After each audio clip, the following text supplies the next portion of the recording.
네, 여러분은 오늘 아침 글로벌 증시 브리핑과 함께하고 계십니다. 지난주 정말 저희가 슈퍼위크라고 부를 정도로 너무나 바빴습니다. FOMC나 이런 실적과 같은 이슈도 있었지만 이 우리나라를 무대로 펼쳐지는 각 국가의 정상회담 정말 주시할 수밖에 없었는데요. 특히나 미중 정상회담 관련해서 앞으로는 우리가 어떤 점들을 좀 주시해야 할지 오늘 깊이 있게 들어가 보겠습니다.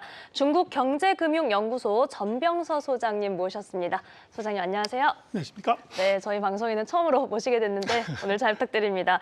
자, 사실 이 미중 정상회담 시장에서 워낙 기대를 또 많이 했었고요. 그 회담이 시작되는 순간부터 트럼프 대통령 살짝 웃으면서 좀 너스레를 떨면서 말을 거는 듯한 그런 모습도 포착되기도 했고 끝나고 나서도 포스팅을 하는 등 굉장히 긍정적으로 자체적으로 평가하는 그런 모습 보였습니다. 반면 중국은 조금 시크한 반응이 나오지 않았나 싶은데 소장님께서는 이번 회담 좀 어떻게 보셨어요?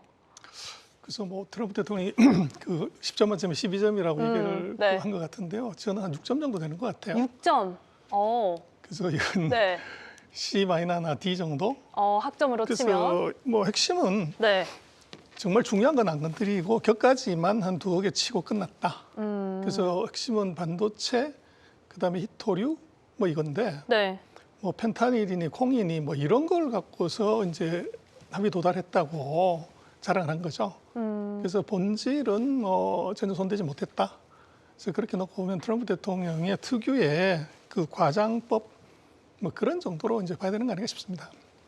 그러면은 실제로 12점이나 줄 수는 있는 그런 거는 아니었다. 좀 격까지만 쳤다 이런 표현들을 해주셨는데 방금 앞서 말씀해 주셨던 키워드들 저희가 좀 하나하나 좀 살펴보도록 할게요. 우선은 첫 번째 이 펜타닐에 대해서는 어쨌든 이야기가 나왔는데 20에서 10%로 좀 관세를 내렸고 여기에 대해서 주말 사이에 또 추가적인 이야기가 나오기도 했었더라고요. 이와 관련해서는 좀 어떻게 완전 폐지 가능성도 거론이 되는 것 같은데 이게 진짜 가능한 걸까요? 저는 없다고 봅니다.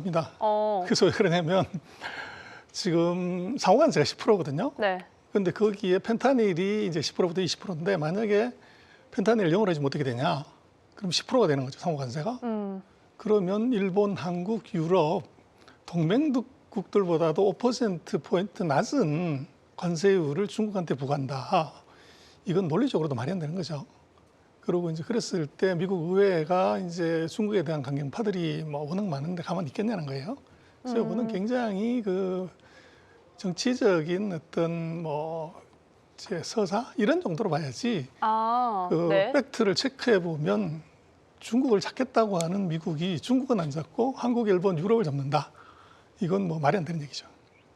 그러면 조금 그냥 정치적인 그런 부분으로 봐야 한다라는 말씀이신 것 같은데 그렇다면 이제 히토류에 대해서는 어쨌든 히토류 수출 이 통제에 대한 부분이 1년 유예를 하면서 수출을 재개하기로 했는데 1년 유예라 하면은 이게 좀 완전히 해결됐다고는 볼 수 없는 부분 정말 시간 끌기용은 아닌가 이런 생각도 좀 들거든요. 100% 시간 끌기인데요. 제가 볼 때는 시간 끄는 타이밍이 아직 너무 절묘합니다. 그래서 1년이라고 그러면 이제 11월에 한다고 하면 그쵸? 내년 10월에 끝나요? 네. 근데 미국의 중간선거가 11월에 있어요. 그래서 그 바로 직전에 끝났을 때 네. 우리가 연장 안 한다.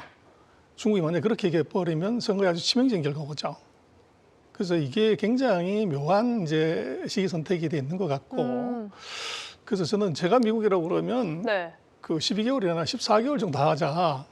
그래서 중간선거 넘게 12월에 익스파이어 되는 걸로 하자 그럴 것 같은데 아마 그건 중국이 이제 받아들이지 않았을 것 같아요. 그래서 이게 지금 히토류의 1년 연장은 그 사이 90일씩 연장하던 것보다는 이제 많이 늘린 거지만 요건 너무 이게 타이밍이 절명을 잡아놨다. 그래서 이 얘기는 이제 중국이 히토류 카드를 끝까지 이제 들고 가겠다는 얘기라고 봐야 될 것 같아요. 히토류 카드를 끝까지 들고 가겠다. 그러면 사실 이번 회담을 통해서 결국은 중국의 히토류 카드가 얼마나 센 카드인지 다시 한번 입증된 거 아닌가 저는 그런 생각도 들더라고요. 그 5차례 회담했는데요. 네. 첫 번째 회담 빼놓고서 두 번째부터 다섯 번째가 전부 그 핵심이 히토류였어요. 그래서 히토류는 이게 그냥 작은 금속이 아니라 미국의 첨단 산업의 근간을 흔들 수가 있고 미국의 그쵸. 방위 산업의 근간을 흔들 수 있기 때문에 이미 이제 4월 달부터 중국이 그 금수 조치를 함으로 인해 갖고 일부 첨단 산업 방산 제품에서 이제 재고가 스탁아웃되면서 생산 차질성이라는 문제가 생겼어요. 그래서 이게 발등에 불이 떨어진 거죠. 그래서 이게 뭐 미국은 가진 게 많아요. 1등하는 것도 많고 중국을 이제 목소리를 누를 수 있는 카드가 워낙 많은데 그 넘버 원하고 이번에는 중국의 only one 요거의 이제 전쟁인 것 같아요. 네. 그래서 only one이 넘버 원을 이제 뒤통수 치는 그래서 이게 대체 불가라는 거죠. 그래서 히토리 같은 경우는 뭐 여러 가지 썰이 많지만 현재와 같은 상황에서는 미국이 5년 내에는 이것을 이제 뭐 중국 이외에 다른 큰 대체 그 공급처를 찾지 못하는 그래서 이거는 이제 30년 동안 기술 개발 안 했기 때문에 뭐 호주니 베트남이 광산은 개발할 수 있지만 그걸 네. 정제하고 재련해서 제품을 만들 수가 없다는 거죠. 그래서 그 기술을 지금 중국이 독점하고 있고 그게 마치 이제 미국이 반도체 기술을 40년 동안 이제 독점하는 것처럼 히토리의 30년 기술을 이제 중국이 독점하기 때문에 이걸 만약에 뺏겼다고 그러면 미국이 이제 지적 소유권을 훔쳐가는 이제 정반대 현상이 생기는 거죠. 반도체에 대한 부분은 확실히 미국이 계속해서 잡고 왔던 그런 부분입니다. 또 넘버 원 중에서도 넘버 원이지 않을까 이런 생각이 들긴 하는데 막상 이번 회담에서는 그 카드를 좀 강하게 쓰지는 못했다 이런 생각이 좀 들더라고요. 그래서 트럼프 대통령이 비행기 타고 오면서는 뭐 이제 브레그웨를 중국에 팔 수 있다. 그렇죠. 뭐 그렇게 이제 네. 그 예고를 뻥을 좀 쳤는데 했다가 그 회담장에서는 의제 올라오지 않았어요. 테이블에 올라오지 않았죠. 그렇죠. 그 얘기는 이건 네. 워낙 민감한 부분이고 그것들을 뭐 미국도 그렇고 중국도 그렇고 이거는 이제 양보할 수가 없는 카드. 미국은 예를 들어서 지금 미국이 뭐 첨단 칩을 지금 공급하지 않는데 중국이 한 두세 대 뒤진 이제 AI 칩을 갖고서 오픈 AI하고 비슷한 성능의 AI를 지금 만들어요. 근데 만약에 블랙웰 같은 최첨단 칩을 주면 어떻게 되냐? 그럼 바로 미국 너무 섣버리는 거죠. 그래서 그걸 미국이 이제 용인할 수가 현실적으로 없고 또 중국 같은 경우는 그게 현실적으로 불가능하다는 걸 알기 때문에 이번 뭐 의제에 올라오지 않은 걸로 그렇게 보여지고 그게 되면은 이제 다른 것들이 다 엉켜버리기 때문에 이제 민감한 부분을 일부러 피해갔다 의제에서 뺐다 그렇게 보여지는 것 같아요. 네, 다른 부분들이 다 엉킬 수 있기 때문에 일부러 좀 피해갔다. 그렇다면 사실 포지션 입장에서 미국이 조금 더 조심스럽게 접근을 했던 건가 이렇게 봐야 되는 건가요? 그래서 뭐 정상회담 하는 걸 보면 네. 뭐 내공이 깊어지면 목소리가 낮아진다 그러는데 내공이 높으면 목소리가 낮다. 그렇죠. 근데 보면 트럼프 대통령이 시진핑이 오기 전에 와서 대기하고 있고 그 첫 인사할 때도 보면은 뭐 시진핑은 입 다물고 가만히 있는데 트럼프가 계속 얘기를 해요. 그리고 회담장 끝나고 나서 나중에 그 비행기 타러 가고 네. 차 타러 나갈 때도 보면 계속 귓속말로 트럼프 대통령이 시진핑한테 뭐라고 얘기를 해요. 트럼프 대통령이 시진핑 주석에게 귓속말로. 네. 그렇죠. 근데 트럼프 대통령의 그런 귓속말에 시진핑은 답이 없어요. 영어가 안 들려서 그런지 모르지만. 그래서 그게 이제 말이 많다는 것은 이건 뭔가가 이제 좀 그런 거죠. 그래서 지금 뭐 미중의 그런 이번 협상을 놓고 보면 누가 샘을 팠냐, 누가 목이 말랐냐는 그것은 이제 트럼프 쪽이었다. 그래서 그것은 딱 하나 히토류의 그 공급 이제 애로사항, 이게 트럼프의 발목을 확실하게 잡았고, 그래서 지금 히토류가 뭐냐 그러면 제가 볼 때는 5년 내에는 네. 해독제가 없는 독사의 독과 같은 것이다. 해독제가 없는 독사의 그렇죠. 독과도 같다. 아주 치명적인 그런 포인트가 될 수밖에 없습니다. 저희가 지금 소장님 말씀을 들으니까 참 이게 회담의 내용을 꼼꼼하게 뜯어보는 것도 중요하지만 결국은 또 사람과 사람의 만남이다 보니까 애티튜드에서도 감지할 수 있는 그런 근거들이 있었는데 이것도 좀 추가적으로 여쭤볼게요, 소장님. 이 회담 전에 사실 대두 구매하겠다라는 카드가 나오면서 언론에서는 이거 화해의 시그널이 시작되는 거 아니야 라고 봤는데 소장님 앞서 맨 처음에 열어주실 때 말씀으로는 그거는 아주 큰 카드는 아니다 좀 이렇게 보신 것 같았거든요. 그래서 뭐 콩 3천만 톤 네. 이게 미국 경제나 중국 경제에 얼마나 도움이 되겠어요. 근데 이제 3천만 톤의 네. 콩이 트럼프를 지지할 수도 있고 반대로 돌아설 수 있는 미국의 소위 말하는 이제 농업벨트 지역에 네.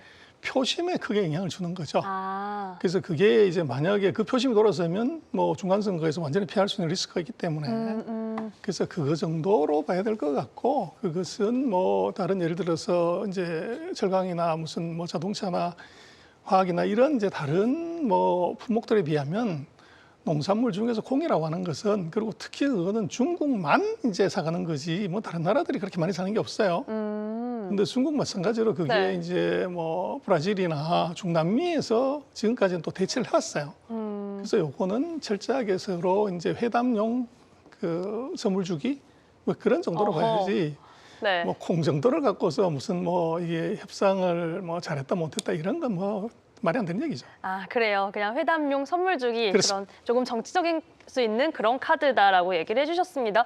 그렇다면은 사실 이번 정상회담을 통해서 미중 양국이 좀 어떤 경제적인 효과를 도출할 수 있을까? 여기에도 약간 물음표가 좀 찍힐 수밖에 없는 것 같아요. 그래서 긴장 완화가 뭐 제일 크고요. 그래서 뭐 콩 조금 수입한다고 그래서 뭐 중국의 물가가 얼마 뭐 이제 변화가 있겠냐. 네. 또 뭐 미국이 지금 소프트웨어 뭐 수출 금수한다고 그래가지고 뭐 이게 크게 영향을 사실 미치는 거 아닌 것 같아요. 그래서 경제적 효과는 뭐 크지 않고 네. 오히려 정치적인 효과로 해석을 하는 게 맞는 것 같아요. 그리고 애초부터 이 회담은 이미 김빼기가 시작이 되고서 이제 경주로 온 것 같아요. 그래서 김빼기? 그 전에 이제 말레이시아에서 보면 실무자들 아. 그 협의가 있었어요. 그렇죠. 거기서 이미 히토류 이거 1년 연장하고 100% 관세 이거 이제 취소하고 뭐 이 얘기들이 다 나와 버렸단 말이에요. 그래서 이번 뭐 회담장에서는 사실 1시간 40분 얘기했다고 하는데 뭐 이미 다 합의된 건데 그걸 그렇게 길게 할 필요가 있었냐. 좀 길다 싶긴 했어요. 그래서 그건 제가 볼 때는 뭐 네. 30분에 끝날 얘기를 길게 늘려서 이제 폼 잡았다는 거죠. 그래서 그것들은 이제 서로가 어떻게 보면은 쇼업해야 될 필요성. 그래서 미중이 이게 기선잡기가 있을 수 있고 네. 두 번째는 이제 각자의 리더들이 우리가 상대를 포용할 수 있는 이제 통큰 리더다. 이런 거를 이제 보여주기 위한 거지. 이미 다 실무협상에서 발표까지 해버린 거를 그걸 발표를 안 하고 이번에 했다고 그러면 뭐 여기서 합의한 것 같다고 그러는데 그거는 아마도 이제 세계의 기대를 좀 낮추려고 하는데 이번에 어차피 협상에서 본질적인 문제는 못 다루기 때문에 네. 먼저 사전에 좀 김을 빼버리면 기대가 낮아지는 거죠. 어, 그래서 이번 같은 경우는 뭐 이게 주가가 뭐 폭등해야 되는데 그렇지가 않다는 것은 이미 사전 김 빼기라는 것은 양 정상 간의 회담에서 결정인 것은 나올 수 없다. 그게 이미 사전에 예정이 되어 있기 때문에 그랬던 거 아닌가 싶습니다. 김빼기였다. 사실 그런 부분 때문일까요? 뭐 정상회담 하고 나서 공동으로 발표하는 뭐 어떤 그런 형태는 없더라고요. 그래서 그 흔한 공동문, 합의문 뭐 이걸 안 한다는 건 서로가 서로를 못 믿는다는 거죠. 아, 그래서 이제 입으로만 한 거고 또 이제 그게 뭐 우리하고도 그랬지만 미국이 요즘 하고 있는 것이 보면 뭐 좀 흐리멍텅해요. 정확하지가 않고 우리하고도 뭐 합의 다 했다고 그래놓고 상무장관이나 뭐 재무장관이 가서 얘기는 딴소리 또 한단 항상 말이에요. 뒷말이 나와서 불안해요, 또. 그래서 그게 이제 네. 미국의 요즘 이제 상습적으로 벌이는 이제 어떤 형태. 그래서 그게 합의서나 문서를 안 만드는 것이 이게 의도적이냐 아니면은 이게 정말 합의를 못해서 그런 거냐. 근데 그거는 이제 서로가 서로를 못 믿는다는 거죠. 그래서 한국하고도 마찬가지고 어떻게 보면 중국하고도 이번에 그런 것이 없었다는 것은 하여간 상대의 말 이거 돌아가서 딴소리 할 수도 있다. 이제 그럴 가능성이 있어 보입니다. 네, 지금 말씀 중에 이제 우리나라에 대한 부분도 나왔으니까 이 부분도 좀 살펴볼게요. 우선은 우리나라 입장에서도 미국과 중국을 연달아 만나면서 뭐 외신에서도 그렇고 균형, 이렇게 좀 실리를 잘 챙기고 있다 이런 키워드들이 나오기는 하는 것 같아요. 그런데 우선 우리나라가 미국과도 이제 대미 투자나 관세와 관련된 합의 일부 사항에 이제 합의에 이르기는 했는데 이런 부분은 우선 한미는 성적표 어떻게 보셨어요? 그래서 뭐 아침에 3개 주고 저녁에 4개 주다가 아침에 4개 주고 저녁에 3개 주는 거 아닌가. 결국 조삼모사 모습이 그렇죠. 아닌가. 토탈은 4,500억 불 그대로 있어요. 근데 이제 3,500억 불을 어떻게 주냐. 네. 이제 그거 방법만 사실은 바꾼 거죠. 근데 근본적인 것은 네. 우리나라가 93년 이후로 30년 동안 그 대미 흑자가 4,170억 불인가 그래요. 근데 지금 미국이 우리한테 요구하는 거에 3,500 불에서 1,000억 불 구매를 하면 4,500억 불이거든요. 그러면 30년 동안 벌었던 거 다 토해내란 얘기죠. 그래서 이게 없던 빚을 만들어 가지고 이제 내라고 하는 거죠. 할부로 갚으라고. 그래서 이게 네. 우리로서는 정말로 굉장히 당혹스러운 일이고 그래서 그게 3,500억 불을 뭐 어떤 방식으로 갚냐하는 것에 이제 뭐 수에서 우리가 조금 중국의 양보를 받아냈다는 걸 잘했다고 할 수 있는 거냐. 줘야 될 건 똑같이 있는데. 그래서 그런 걸 놓고 보면 뭐 미국의 초기에서 요구했던 것보다 조금 강도를 낮추겠다는 것은 협상의 성과일 수 있지만 근본적으로 이것이 일본하고 비교를 해보면 네. 이제 우리가 불리하죠. 일본은 뭐 1에서 2% 정도 현금 네. 내고 나머지는 다 간접으로 가는데 우리는 어찌됐든 간에 3,500억 불은 이제 현찰로 박아야 되는 문제가 생기니까 그래서 우리한테는 절대적으로 불리한 뭐 상황이고 그리고 이제 네. 중국하고 관계는 사실은 9개, 7개 MOU를 했다고 그러는데 그중에서 뭐 그 코렌시 스왑하는 거 요거 빼놓고는 뭐 그렇게 큰 의미가 있는 것이 별로 없는 것 같아요. 그래요. 그래서 네. 뭐 그렇게 보면은 미국과의 관계에서는 우리가 그 당초 협상보다는 우리가 잘한 건 맞지만 우리 재정이나 뭐 국가 뭐 이런 쪽에는 굉장히 큰 부담이 진 것을 벗어낼 수는 없었다. 그리고 중국하고는 이게 분위기 메이킹을 한 거 4년 동안 우리가 굉장히 이제 얼어 있었던 그래서 뭐 서리가 사드 이후에 9년 동안 끼었던 서리를 이번에 이제 걷어내는 정도 뭐 그런 정도로 볼 수 있을 것 같아요. 아, 그렇죠. 사실 한중 관계는 워낙 좀 경색되었던 부분이 있었기 때문에 이제 저희가 그런 시작을 하는 시그널 정도로 좀 이해를 해보면 좋을 것 같고 저희가 지금 말씀 나누는 동안에 잠시 화면이 좀 나갔었는데 이 화면 잠시만 좀 다시 볼 수 있을까요? 저희가 이제 이 핵 추진 잠수함 건조 승인을 받아냈다와 관련해서도 사실 뭐 아침에 이 이야기가 나오면서 기사도 참 많이 나오고 하긴 했는데 이와 관련해서도 저희가 마냥 긍정적이게 보지는 못할 만한 좀 조심할 만한 포인트도 있는 건가요? 그래서 뭐 우리로서는 이제 연료를 확보받았다는 것이지 그 연료가 무슨 이제 핵무기나 뭐 이런 쪽으로 전용될 수 있는 건 애초부터 아니에요. 아, 그리고 네. 이제 중국이 이번 정상회담에서는 뭐 그 입 다물고 그냥 갔지만 결국은 이게 이제 이 문제를 조금 더 확산을 시키면 이제 관계가 나빠졌을 때 어떤 빌미로서 충분히 작용할 수 있을 것 문제 같아요. 삼을 수도 있다. 그렇죠. 네. 그래서 뭐 이번 같은 경우는 외교부가 뭐 그런 이제 불쾌감 정도의 코멘트로 끝냈고 뭐 이제 거의 9년 만에 하는 정상회담이기 때문에 분위기를 좋게 하기 위해서 언급은 안 했던 것 같아요. 그럼 이것은 아마 우리가 독도 문제나 뭐 이런 것처럼 언제든지 들고 나와가지고 이제 한 번 더 비핵화 이제 이런 식의 얘기를 할 수는 있을 것 같아요. 그래서 우리로서는 네. 뭐 이제 그 핵추진 잠수함의 연료를 확보했다는 것은 굉장히 의미 있는 일이지만 이걸 좀 실리적으로 볼 필요가 있을 것 같아요. 이게 미중 협상에서 이제 굉장히 큰 성과를 얻었다. 이렇게 이제 크게 얘기하는 것은 또 우리 바로 옆에 이제 카운터파트가 있기 때문에 그렇죠. 그것에 이제 반발이 우리가 경제적으로 손해를 입을 수 있는 가능성이 있단 말이에요. 그래서 실리는 좀 실리대로 챙기고 네. 그래서 뭐 그런 말 있잖아요. 병은 자랑하고 돈은 숨어서 쓰라고. 그래서 돈이 되는 것들은 우리는 조금 이제 보도나 뭐 발표를 좀 포장하기보다는 오히려 숨기는 것이 전략적으로는 좋은 거 아닌가 싶습니다.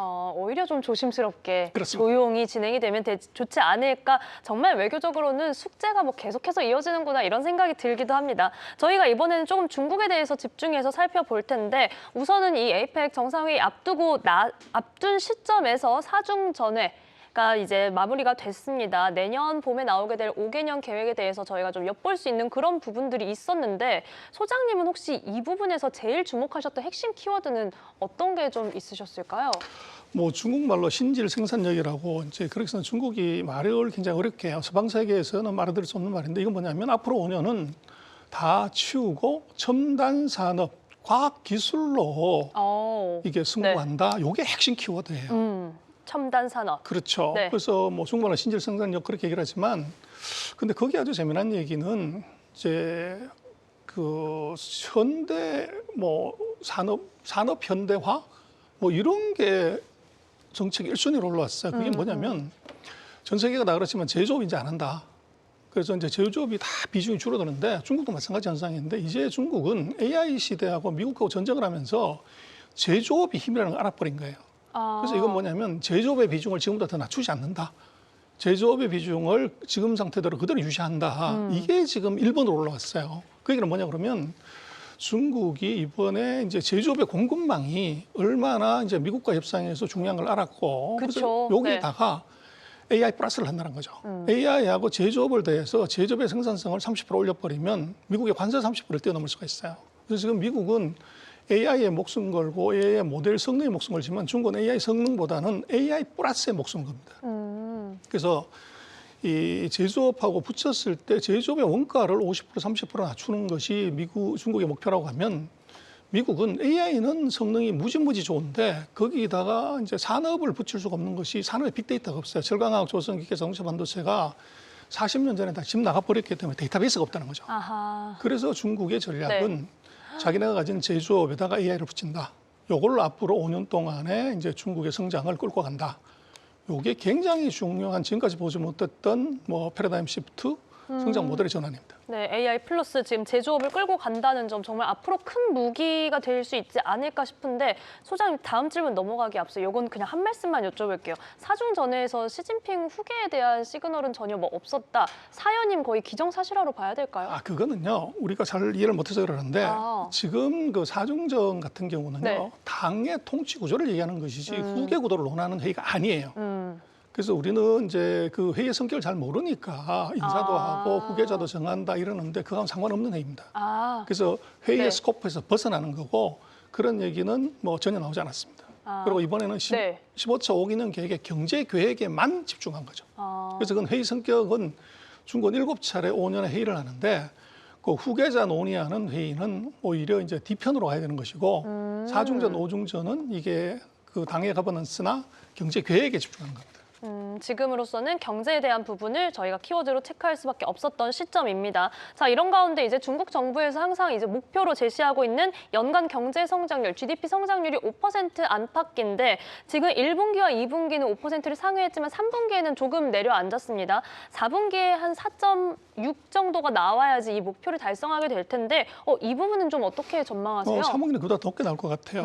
그래서 그거는 이제 중국이 뭐 내년도가 새로운 이제 시작이 되는 해이기 때문에 그쵸. 5개년 계획이. 그래서 마지막 해에 조금 숫자를 높이는 것이 내년도 분위기를 좋게 할 가능성이 있어요. 그리고 중국이 경기 부양책을 쓸 수 있는 룸이 많기 때문에 네. 아마 말씀하신 4.6이면 5, 평균 5는 달성하는 건데 아마 제가 볼 때는 4분기는 4.6보다도 훨씬 높은 숫자가 나올 것 같습니다. 그러면 목표는 무난히 달성하면서 예. 또 여기에 부양책에 대한 부분도 충분히 열려 있는 그렇습니다. 상황이라고 저희가 이해를 해보면 좋을 것 같습니다. 지금 뭐 중국 증시 분위기도 전반적으로 좋은 상황입니다. 4,000선을 상해 종합지수가 넘기고 있는 그런 상황도 나타나고 있는데 중국 증시 좀 분위기 변화에 주목할 필요가 있다 이런 말씀을 좀 해주셨다고요. 어떤 포인트일까요? 중국은 5년마다 증시가 크게 폭등을 해요. 2005년, 2015년. 근데 이번에 2025년인데 예외 없이 이제 올라가고 우리하고 똑같이 지수 4,000 뭐 여기 이제 왔고요. 네. 그래서 우리하고 똑같은 지금 상황입니다. 그래서 그 주가의 상승에 견인차는 반도체, AI, 뭐 플랫폼 기업 요겁니다. 그래서 요 추세는 뭐 미국은 4년 동안 이 분야에 투자를 했고 중국은 이제 금년 들어서 본격적으로 투자를 하기 때문에 아마 내년까지도 아마 이런 이제 미국과 똑같은 이 첨단 산업, 이제 신기술 산업이 증시를 주도하는 주가 상승은 계속 이어질 걸로 보입니다. 와, 이 첨단 산업에 대한 키워드는 저희가 중국 경제에서 계속해서 좀 주목을 할 수밖에 없겠다, 좀 이런 생각이 듭니다. 자, 소장님이 이 중국 경제뿐만이 아니라 사실 반도체 업종도 수십 년간 봐오신 전문가로서 이제 저희가 이 지금 반도체 기업들에 대한 동향도 좀 여쭤보고 싶은데요. 엔비디아의 독점에 제동을 걸 기업들이 최근 좀 이렇게 몸집을 키우고 있다 이런 이야기들 많이 나오는 것 같아요. AMD나 브로드컴, 인텔 등 이제 AI 칩 관련해서 조금씩 부상을 하고 있는데 이런 시장의 분위기는 좀 어떻게 보고 계세요? 뭐 AMD나 이런 이제 그 이류 업체들의 대폭적인 시장 점유율 향상이 이루어질 수밖에 없고 그보다 중요한 것은 네. 중국이 이제 엔비디아 칩을 안 사겠다고 이제 금수 조치를 내는 것이 이게 굉장히 중요해요. 그래서 뭐 전 세계 반도체 시장에서 한 30%, 지금 AI 칩에서 한 20% 이상이 이게 세계에서 두 번째로 큰 시장이 중국인데 중국에서 엔비디아 칩을 이제 금지를 시켜버린 거죠. 그러다 보니까 엔비디아 같은 경우는 독보적인 점유율 유지는 뭐 당연히 몇 년간 지속이 되겠지만 이게 중국이라는 시장을 이제 잃어버리는 그런 불상사가 생겨요. 그렇게 되면은 이제 그게 악재가 되는 거죠. 엔비디아 주가 최근에 조정받은 이유도 바로 그거고. 네. 그래서 지금 엔비디아 같은 경우는 이제 그 독보적인 지위에서 말씀하신 그런 이제 그 SE 업체들 경쟁자들이 대거 칼을 갈아서 이제 본격적으로 진입하고 있고 그렇죠. 또 중국에서의 이제 시장 점유율을 잃어버리는 그 두 가지 악재가 같이 있습니다. 그래서 이제 더 비싼 거를 내서 이제 팔아야 되는데 아직 뭐 그런 건 보이지 않고 있고요. 그래서 최근에 이제 엔비디아 주가들이 조금 주춤하는 이유는 그런 것들을 반영하고 있다. 그렇게 뭐 보여집니다. 그럼 앞으로 좀 이 부분이 많이 치명적일까요? 시장 판도 많이 바뀔까요? 그래서 그거는 이제 그 말씀하신 AMD나 인텔이나 브로드컴 같은 회사들의 이제 실력이 얼마나 가장 이제 문제고요. 그래서 돈이 되면 뭐 꿀이 있으면 이제 파리들이 모이듯이 지금 워낙 엔비디아 마진이 높아요. 뭐 OP 마진이 63%면 이거 역사상 최대인데 그 정도 되면 이제 뭐 기업들이 본격적으로 뛰어들게 되죠.